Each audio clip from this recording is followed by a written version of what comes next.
You're going to find out about a Muslim that was raised from the dead in the morgue. Guess what he believes about Jesus now? He developed a deadly disease. Tell me about that, Nasser. I got very sick, and it started off with blisters on the side of my neck. And by the morning, it had grown to blisters half inch in size on the side of my neck. They examined me and they said that his immune system has shut down. This is spreading across his body. We can't do anything about the hypothermia because the brain had cooked itself, and they said I would probably be dead by the morning. You hear this horrible report. Yes. You're a Muslim. Yes. Did you prepare? What does a Muslim think when he gets a death sentence? Like, Allah is not a healer. Muhammad is not a healer, so we don't turn to Allah to heal us. We assume that we're going to die. But I was afraid of death, Sid. I was petrified of death. Why? I didn't know what was on the other side, but I was afraid of it. And the very people that I had my faith in, my trust in, were those doctors. And they had just given up. What do you do when the people you got your trust in have given up on you and left you to die? In fear, I cried out. I said, God, if you're real, don't let me die. That's what I cried out. Muhammad didn't come, Allah didn't come, but that night, in that room, there appeared a figure at the end of the bed. And this person... Wait a second. Had you ever seen something supernatural like this before in your entire life? Never. This is your first time? Yes. Okay. Now there's this figure. Yes. And are you scared? What's going on? No, not at all. I wasn't scared at all. In the middle of the night, I see this figure at the end of the bed, and it was the outline of a person with light radiating from them. I couldn't tell you the way the face looked, but all I could see was this outline of a person with light. Now, I knew it was Jesus. These people come to me and they say, but you're a Muslim. Muslims don't know Jesus. Oh, yes, they do. If you read the Quran, Jesus is mentioned many times as a good man, as a healer, as a prophet. Even his birth is mentioned, and that he healed people. But the main thing I understand about Islam, they say God has no son. I mean, exactly. Look at the mosque when they have it right on top in Jerusalem. That's right. He has no son.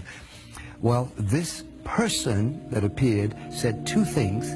I'm the God of the Christians, and I'm the God of Abraham, Isaac, and Jacob. Wait a second. As a Muslim, isn't it Abraham, Ishmael, and Jacob? That's right. Ishmael was supposed to be the firstborn, right? Not Isaac, but that's not what this person said. Abraham, Isaac. So to me, it meant a whole lot. But even more astounding was that the next morning, the same doctors walked in and they said, we don't understand what's happened. It is a miracle. It has gone into remission. Instead of spreading, they are starting to decrease. Now, when they said that to you, what did you think? I said, look, I don't know what to tell you, but there was a person. You told them? Oh, they're going to put you in a mental ward. Yeah. I told them there was Jesus here, and he healed me. And a Muslim saying that, they're going to put him away. They didn't believe me. And that became a test case in the city of Toronto. Why is this man alive? In fact, they said it's gone into remission so much, you can go home now.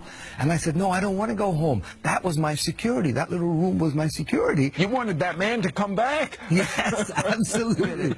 This doesn't make any sense.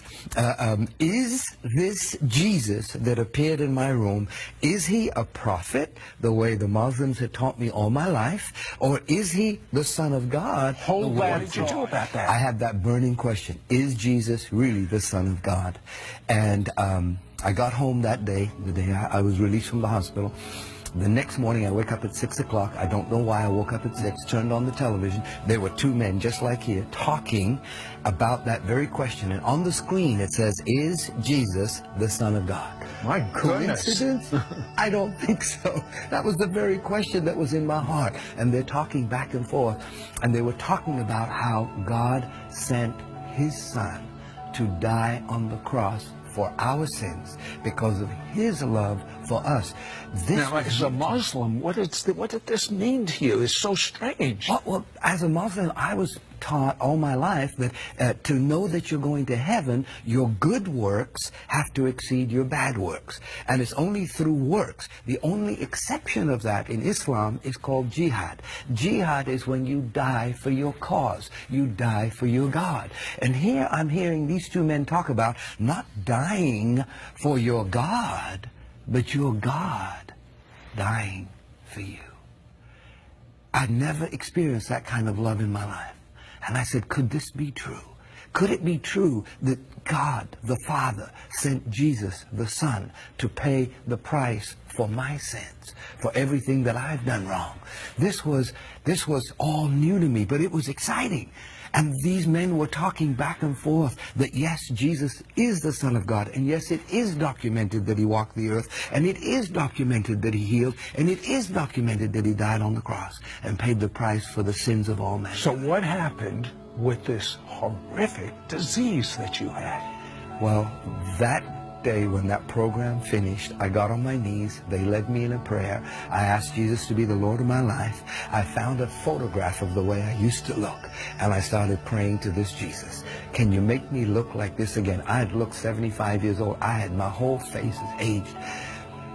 5 days later, I woke up at 5 o'clock in the morning. The doctor said, don't scratch the blisters, they're contagious. But I saw some on my pillow, so I must have scratched them in the middle of the night. I got out of bed, stood under the shower, said for an hour and a half, every single blister from the top of my head, my face, my ear, my neck, my shoulder, fell. And the skin was red like raw meat. And the doctor said I would have white blotches. But as you can see, there's no blotches. So is there any doubt in your mind that God is the God of Abraham, Isaac, and Jacob, and that Jesus is his son? Any doubt? No doubt. I'll tell you. I am living proof. Don't go away. This is amazing.